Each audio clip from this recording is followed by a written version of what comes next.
Hi, தொட்டியில் மஞ்சள் செடி வளர்க்குறீங்களா? இந்த வீடியோ உங்களுக்கு தான். 5வது மாதம் என்னென்ன பராமரிப்பு பண்ணணுங்கிறத இந்த வீடியோவில் பார்க்கலாம் வாங்க.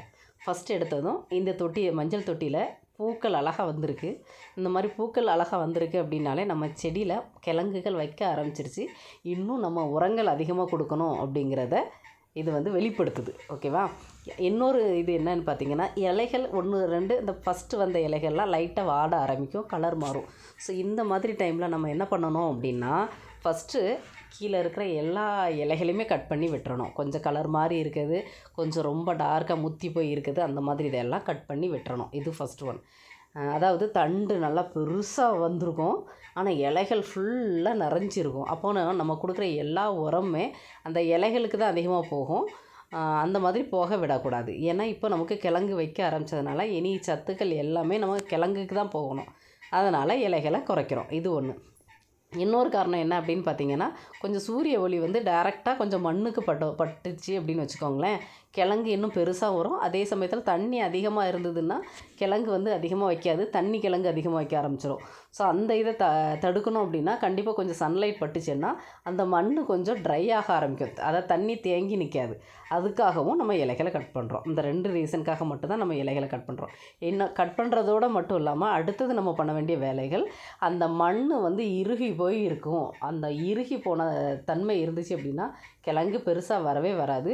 அதனால் நம்ம அதை லூஸ் பண்ணி விடுறோம். இப்போ இந்த தொட்டியை எடுத்துக்கிட்டிங்க அப்படின்னா ரொம்ப இறுகி போய் இருக்குது. அதனால் நம்ம இப்போ என்ன பண்ணுறோம், சைடில் இருந்து தான் கிளறி எடுக்கணும். ஏன் அப்படின்னா அந்த தண்டுக்கு அடியில் பார்த்திங்க அப்படின்னா நிறைய கிழங்குகள் இருக்கும், அது டேமேஜ் ஆகிடக்கூடாது.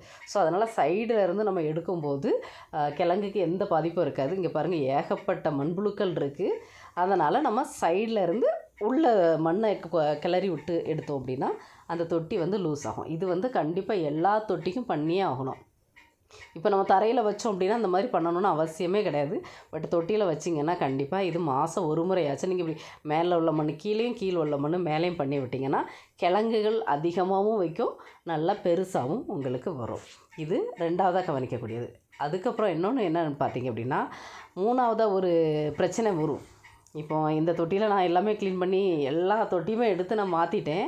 அந்த 3வது பிரச்சனை என்ன அப்படின்னா, அது அந்த கிழங்குகள் வச்சிருச்சு வைக்கல அப்படிங்கிறத நம்ம அந்த பூ வந்ததை வச்சு ஒன்று பார்க்கலாம், இன்னொன்று தண்டு பெருசாக இருக்கிறத வச்சு பார்க்கலாம். 3வது இங்கே பாருங்கள், கிழங்குகள் எல்லாமே வெளியில் ஓப்பனாகவே தெரிய ஆரம்பிச்சிருச்சு.